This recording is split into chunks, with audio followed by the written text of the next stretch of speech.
Afternoon, grade 8. Welcome to this afternoon's lesson. I'm Christelle Barnard, and today we're going to look at reading infographics and data-based visuals. So let's dive in and immediately look at what is an infographic. An infographic can be two things. It's basically divided into two. The first is information and a graphic. So and the other one is data-based visuals. So you might be wondering, what do I mean by this? So let's take a closer look at information and graphic. Now, an infographic combines text, that means words, numbers, and pictures to explain a topic quickly and clearly. So you don't have to read a lot of paragraphs to get the information. An infographic, it gives you everything by using visual clues. And visual clues are things like icons and symbols and pictures, bold titles and bright colors. So that is an infographic. So there will be text, words, plus visuals and color. Now, a data-based visual. What is a data-based visual? Data visual shows facts and numbers using shapes like bars, slices, or lines. Now, you have heard of a bar graph or a line graph. Use that in mathematics, and as well as a pie chart. Now, that is what data-based visuals are. They take raw mathematical information, that means numbers, statistics, and it makes it easy to understand, to compare numbers, to compare information, and sometimes you can remember it by just looking at it. Now, there are basically three common types of data visuals that we are going to use in English. And the first one is a bar graph, the next one is a pie chart, and then we have an infographic poster. Now, just to remind you, what is a bar graph? A bar graph uses bars, thick lines, and they can be of different heights, sometimes different lengths, to show and compare information. So it's different categories of information, and every bar represents a specific category. And a pie chart is a circle. It's almost like a cake, like a pie, that is cut into different slices. And every slice represents or shows a percentage or parts of the whole. In other words, it's a piece of the whole. And it always, if you add all the different pieces together, it will always be 100%. Now, an infographic or poster, it's like a poster, but there's more information. It combines statistics, and statistics always refer to numbers. Icons refers to shapes and symbols and images. Short captions, captions are headings, and arrows sometimes to tell a story or to give you advice or to convince you of something. Now, how to read a visual text. And I want to give you 4 steps that you can use to read a visual text. The first one is the H, and that stands for heading. The first thing you do is you read the title, you read the heading. The heading tells you the main topic immediately. For example, daily household water usage. In other words, how the water at home is used. Then the next one we take a look at is the key. Now, the key is the labels and the key. So, for example, if there are different colors in a um, or different bars, the keys will tell you what does it represent and what percentages. So sometimes it's the X and the Y axis, or it's color keys to understand each bar, slice, or symbol, what it stands for. So remember the heading. Then you look for the labels and the keys. And then with the magnifying glass, we delve a little bit deeper. You look at the numbers and the shapes. You study them, you compare them, you identify the biggest, the smallest, the highest, the lowest values. You notice the dramatic differences. In other words, it's a big difference. It's a huge number, and then suddenly a small number, a high bar, and then suddenly a low bar. So you look at those differences. And the last thing that I want you to remember is the 4th step. You ask, what is the big message? Interpret the big message. Ask yourself, what is this graphic, the bar graph, the pie chart, or the infographic poster. What is this trying to teach me, or what does it try to persuade me to do?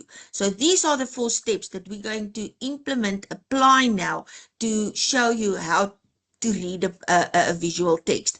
So the first one is a bar graph that we're going to take a look at. Remember, step 1 is I said you look at the title, and there you have the title, water usage. Okay, so the second step is, so this title tells me, it's going to tell me about how water is used. Now we look at the labels or the keys. Here are four bars, 1, 2, 3, and 4. Now this are the labels, right? So they represent what each bar stands for. What does it each bar represent? So remember, we're looking at the water usage, how much water is used when we wash the laundry, when we bathe, when we clean and do housework, when we cook and we drink water. And here we have the numbers. Remember, the numbers, how much water is used in each instance.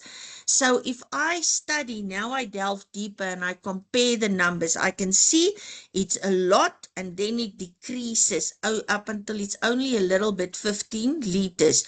You can also see it in the length of the bars, right? So this one is the longest, so that represents the most. This one is the shortest, so that represents the least. So you can compare it like that. So now I'm asking you a question. Look at the graph. Which household activity consumes the most water daily? And if you look at the graph, you're going to be correct if you say, well, this bar is the longest, so it's 80 liters. It's also the most, so it will be washing and laundry. So when we do washing and when we do laundry, we use the most water. So here's another example of different types of questions that may be asked. Now, we're not going to spend a lot of time on cognitive levels, but all that means are that there are the different levels represent different difficulty levels, different what you have to do in order to get to the answer. The first one is level 1 literal, and the only thing that means is the answer is somewhere in this graph, somewhere in the text you will find the answer. So let's take a look at an example question. If I were to ask you how many liters are used for cooking and drinking, now we have clues, liters, cooking and drinking. So now I go and look, where do I see this in the graph? Immediately I see cooking and drinking and I see liters. So how many liters are used for cooking and drinking? So there I find the answer. So you just look at the orange bar, you find the answer in the orange bar, and then you just copy it down. I don't know why it doesn't want to open now. Just hang on. It seems that my there it is. You read directly from the orange bar. It's 15 liters. So the next question is reorganization. That means the answers are also in the graph, right? But you might use different information to get to the answer. So here it is. What is the total water used for bathing and for laundry? Now we go and look. Where's bathing? There's bathing. Where's laundry? There's laundry. How much water is used for bathing? How much water is used for laundry? So now if I say what is the total, and to get a total, you will just add the two together. You add the two values together to get to the answer. The third one is you have to look for what is you have to make a conclusion. You have to draw a specific conclusion. So here you might ask, why is the cooking water much lower than the laundry water? Now think at what it's at home. Why will you use less water for cooking and more water for washing? I'm just thinking that the tub or the basin to do laundry is much bigger and will take much more water than a pot when I cook something like porridge. So that means the washing clothes require large tubs or basins which will take more water, whereas cooking will take, like pots, take smaller, much less water. Okay, and the last question might be, suggest one way a South African home can save water. So this is just another example. The answer isn't there, but now you have to look at what information is given. So now you can perhaps say, well, you can use less water when you wash, right? Or when you bathe. You can try to save water when you clean and do housework. Make sure that there's no running taps.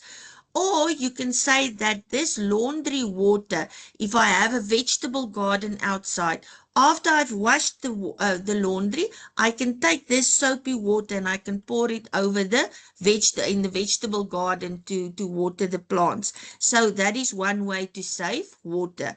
Good. Now let's look at a pie chart. Remember, a pie chart is a circle and it's divided into slices. The heading is school snacks. Right, so school snacks, here it tells us, here is the key, right? So it tells us what does each color represent? What does each slice represent? So here we have the information. Okay, so the green, the bigger one, represents fresh fruit. So the snacks that learners eat at school, what is the most popular, what is the least popular. So a pie chart, remember, represents 100% of a whole group. Each slice shows a fraction of the total of the school population. So let's quickly take a look at these questions. Is fresh fruit the most popular or least popular snack choice in the school? If you take a look, most, least. Most, you go for the biggest, least, you go and look for the smallest. So there you have the most and there you have the least. So which one is the most? Fresh fruit. So the answer is yes, fresh fruit is. What percentage of learners prefer unhealthy packaged chips? So there we have packaged chips. Which percentage? There we have it, 20%. And then you can ask, why do you think the principal would be pleased with this pie chart? Can you will be pleased, we're happy about this pie chart? Can you think of a reason? Well, it could be that he will be happy because the majority of the learners at his school prefers fresh fruit. So fresh fruit is healthier than packaged chips. So it seems that his learners are trying to be healthy and that might make him very happy. Good. Infographic poster, remember, it uses visual clues and symbols. Infographics use icons and visuals to make, in this case, in this one, to make health and safety message easy to remember. So there are icons, pictures, and there are clues and there are words to help us remember this message. So the icons can be the soap, right? The foam, as you are rubbing the soap, it creates bubbles, right? Soap bubbles, the water drops, that can be an icon. The watch showing you how long you have to scrub your hands. All of that can be icons. Right, color signals. Here you see, if you put this poster up against the wall, the color will attract attention. And the last one, the short text, the words in each give specific instructions what you have to do. So therefore, the message in this poster is very clear. Good, the last slide. True or false? Let's see if you can remember what we said. A pie chart is always used to show changes over a long period of time. Is that true or false? Think of what the pie chart does.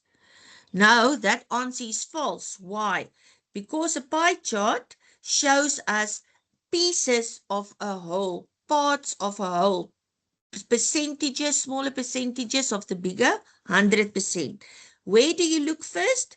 The title and the heading. Which element do you read first when you get an infographic? The title and the heading.